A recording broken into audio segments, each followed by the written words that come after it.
So, one of the problems that people have is what is the voice they hear or the feeling that they have Yes. or what they see? Is it true or is it just something I made up or is it my mind playing tricks on me or is it something else? So, this first exercise is designed to teach you what is true for you and what is someone or something else's and how do I know it's true or not? So when you ask a question, the first answer that comes to your mind without analyzing or without judging or without editing it is the best answer. So we want you to Yes. start allowing yourself to notice, to hear, to feel, to see what your initial impressions are. And it's important. This is the most important thing is to write it down. Write it down. Write your thoughts, impressions, emotions. And here's why.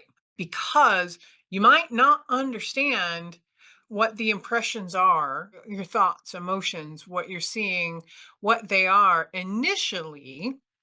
So if you write them down without judgment, not saying, oh, that can't be right. I wrote that down. Well, that's stupid. No, no, no, no, no. Mhm. None of that. You're going to find that clarity.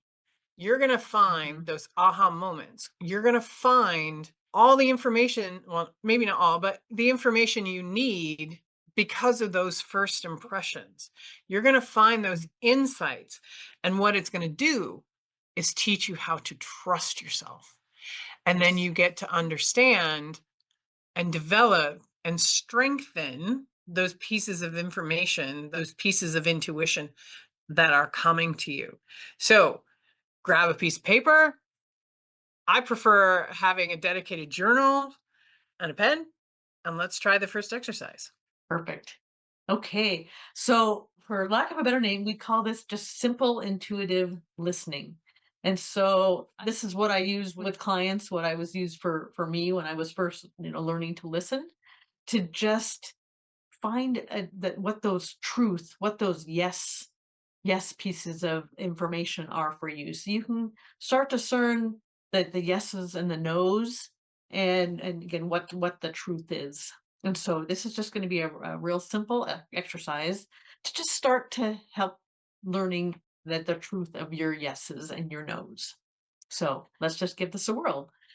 Okay, so we're just going to start with the kind of becoming present, the grounding exercise first. So just take a couple slow, deep breaths, inhaling through your nose, exhaling through your mouth. And you can close your eyes or not as you're doing this. I find it easier to close my eyes because then I'm just not distracted by what's going on in the world around me. It lets me tune in a little more easily.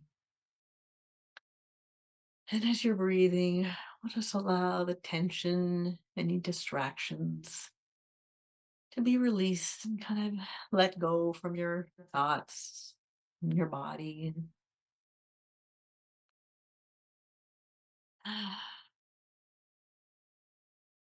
And I want you to imagine just roots, kind of like a tree, like tree roots, extending out from the bottoms of your feet.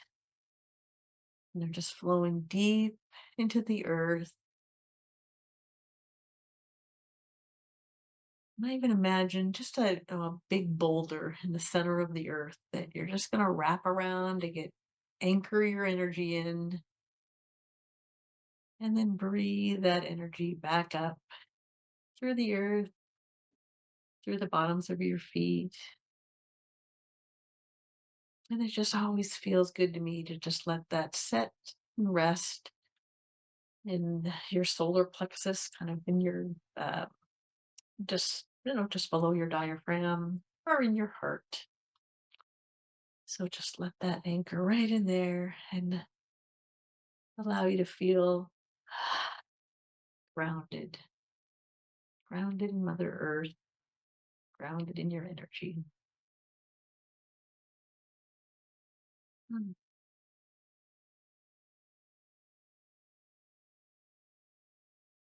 Now we're going to give ourselves a moment to tune into your inner voice, your intuition. So we're going to just continue that breath that we were doing and bring that breath into your heart, like you're breathing in and out of your heart. And this is what works best for me to just clear away the thoughts in my head and come from that space of truth. Your heart holds that space of truth.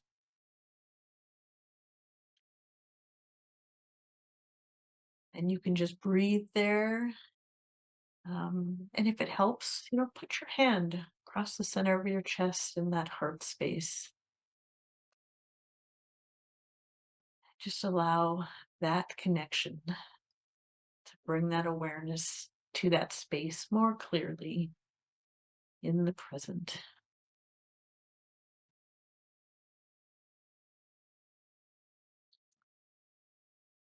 Then I'll have you say out loud, and Jennifer, I'll have you do this. Say, my name is, and just say your first name. My name is Jennifer. Okay. And just notice what your thoughts say, what your gut says. That feels like a truth or a yes. It allows it, you kind of move forward. For me, it's more uplifting. Or it could be even just say yes. Your thoughts might just say yes. That's true. You just notice, and you can say it out loud again that my name My name is is, Jennifer.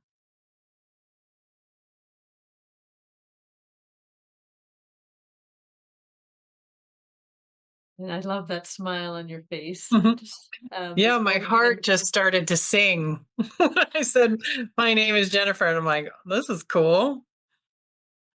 love that. So it's just a real positive, uplifted, it's true sensation, uh, message, insight, feeling. Okay. Then I want you to say out loud, my name is, and give a incorrect and absolutely not true name for you. My name is Christine. Ugh, that felt kinda gurgly in my throat. Yeah. So some sensation, again, great awareness of what you noticed. Again, feeling, words, sensations can maybe even almost push you back because it's just not, no, no, no, that's not the truth of me. So I want you to then bring yourself back to you again. So My I don't name want you is to leave yourself in that. "Ugh." again, So my name is Jennifer. My name is Jennifer. My name is Jennifer. Yeah, that feels so much better. mhm, and Jennifer, I love how you did that because saying that 3 times while it's, listening to your intuition, it's also that brings you back into your power and your truth of you. And so once you kind of get that feeling and that sensation of what that is, if you are in a place where you feel like, "Ooh, I'm not feeling quite myself," just say that. Say your name 3 times to get back into the energy and the truth of you. So, great, experience and example of you just guiding us in back to that. So, love that. Yeah, And then that felt that was awesome. and doesn't it feel amazing when you know you're in your truth and you're hearing the truth and your intuitive being is responding to the truth? It's just like, oh, so good. I'm a feeler anyway, so I felt very uplifted, and I couldn't help but smile when I said my name. Which And I love that. it's not an egotistical thing. It spontaneously made me smile when I said my name.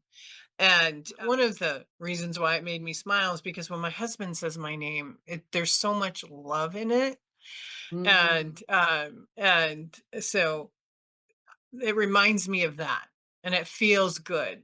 But when I said my name is Christine, not that I have a problem with that name, I have several friends who are named mhm. Christine. I felt it It's kinda not your truth. stick. It's not the No, truth of you. no, and I felt like my shoulders come down, and I felt kinda stuck in my throat, and I'm like, "Ooh, I don't like that feeling." because it's not Mhm. my name. Yeah. Oh, Um, wow.